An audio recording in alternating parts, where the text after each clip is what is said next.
দেখো আজ আমরা যাচ্ছি আমাদের বাড়ির সামনে একটা ডোবা আছে সেইখানে মাছ মারতে। সেই ডোবাটা বা পুকুরটার মধ্যে তোমাদেরকে আগেও দেখিয়েছি আমি অনেক মাছ ছাড়তাম। আমার দেশি ফিশগুলো ওই পুকুরে গিয়েই ফেলে দিয়ে এসেছিলাম, ছেড়ে দিয়ে এসেছিলাম। আরও অনেক প্ল্যান্ট আছে যেগুলো আমি ওই পুকুরটাই রেখেছি। তো সেই পুকুরটাতেই আজকে আমার শ্বশুরমশাই ঠেলা জালি দিয়ে মাছ ধরবে। দেখি কতগুলো ওঠে। দেখো ভাই লোক, জ্বরের শরীরে জানি না কেমন হলো, ভিডিওটা ঠিক মতো বানাতে পারলাম কি না। তোমরা তবু দেখো, ভাল লাগলেও কমেন্টে জানিও, খারাপ লাগলেও কমেন্টে জানিও। তো কন্টিনিউ করো ভিডিওটা। আর সব থেকে বড় কথা, দীর্ঘ কয়েকদিন বাদ, প্রায় 10 দিন তো হবেই ভিডিও ছাড়ছি না। তোমরা অনেকে জিজ্ঞেস করছো দিদি ভাই কেন ভিডিও ছাড়ছো না। তার একটাই কারণ, আমার প্রচণ্ড শরীর খারাপ হয়েছিল। এই যে মাছ মারার ভিডিওটা, এইটা যেদিন আমি করেছি সেই দিন বিকেলবেলায় স্নান টান করার পর থেকে আমাকে জাকিয়ে জ্বরে পেয়ে বসে। এত জ্বর আসে, সেই যে জ্বরে পড়ি টানা 8 দিন বাদে আমার শরীর মোটামুটি সুস্থ হয়। তবুও ভালো সুস্থ হয়নি, এখনও হাত পা কাঁপে। তো তবুও আগের করা ভিডিওটা রয়েছে বলে আমি ভাবলাম যে দিয়েই দিই, দেখানো হয়নি, দেখিয়েই দিই।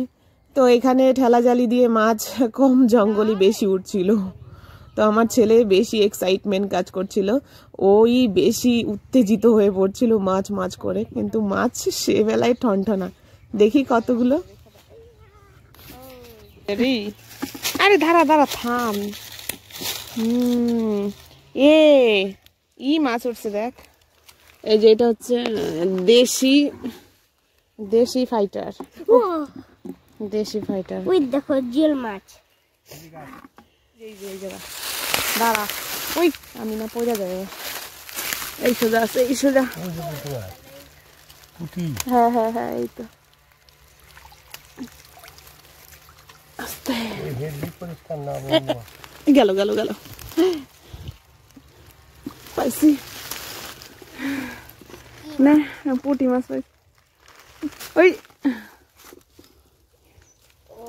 দেনরে এই জঙ্গলে মাছ হাঁকবো। এই দে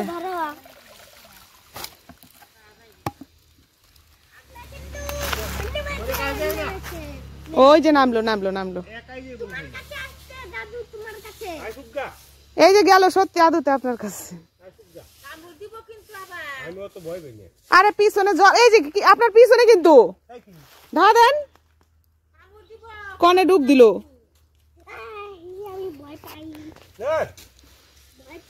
একটা কিরকম করে রয়েছে ও, ওইভাবে আবার কোন মাছ থাকে দেখি।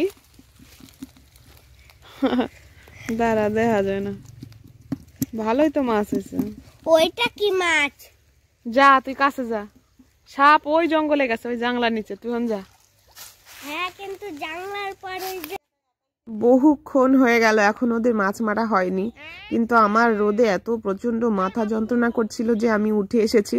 আমি আর থাকতে পারলাম না, শেষে উপরে রাস্তায় বসেছিলাম। কতগুলা মারলি?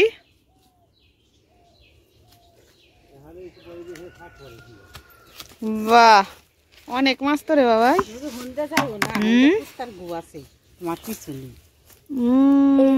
ল্যাঠা ম্যাঠা তো চ বাড়ি যায় ঢালবো না। বাড়িতে আনার পর যখন ঢালা হলো তখন ভেবে রেখেছিলাম যে কিছু ওয়াইল্ড বেটা ফিশ রাখবো, কিন্তু দেখি যে সবগুলোই প্রায় মরে গেছে। তার মধ্যে থেকেও খুঁজে খুঁজে জ্যান্ত কয়েকটাকে বাঁচছিলাম, বেছে বেছে। জল দে বাবু। ব্যাস ব্যাস ব্যাস, সরা সরা সরা সরা। আর একটু দে, আবার আস্তে দে আস্তে দে, মাছ আবার ছিটকে না যায়। দে আমার কাছে দে, হাতে করে দেই।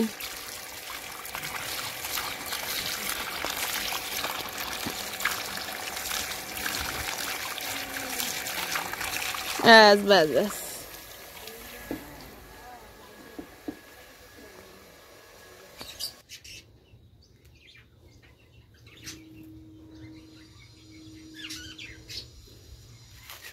এদিকে মাছ কটা সেট হতে থাকুক, আর অন্যদিকে দেখো রিলস মামুনি আর আমাদের বাদশা দুজনায় সুইমিং পুলে স্নান করছে। এদিকে শীত, তার উপর বিকেল হয়ে গেছে। এরা এত চান করে কে, এত স্নান। আর চান করার পর দেখো গাটা ঝাড়া দিয়ে শুকিয়ে এই যে এখন আবার দেখছি বাদশা রিলস মামুনির পেছনে পড়েছে। গুটুর গু করে। তারপর থেকে আমার চরম জ্বর। কিন্তু ওই আর এক ঝামেলা, দেখো জ্বর যতই আসুক এদের তো খেতে দিতে হবে না, যাদের আমি পুষি। কিন্তু কলোনিতে এসে দেখি পরের দিন সকালে এসে দেখি যে ওই যে কি এক ধরনের পাখি, জোড়া জোড়া না, অনেক দলে থাকে, দলে অনেকগুলো করে থাকে, ওর মধ্যে একটা কলোনিতে কোনো এক ফাঁকা দিয়ে ঢুকেছে।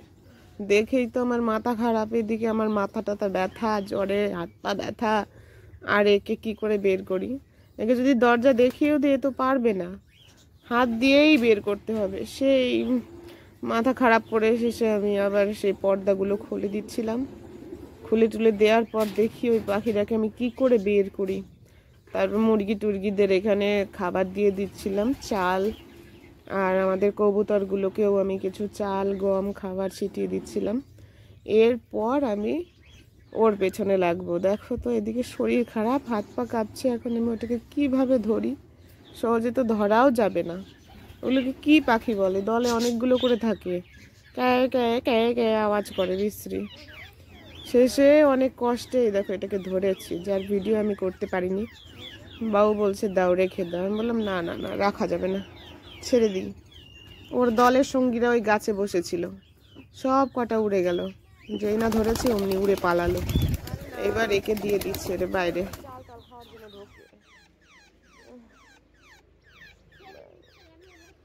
না না না না, রাখবো না। না না না, ধরতে হবে না, ছেড়ে দেবো ছেড়ে দেবো, এখানে নামিয়ে ছেড়ে দেবো। ওই দিকে আছে, ওই দেখলো মাছের গাছে জায়গা তোমার জন্য একটা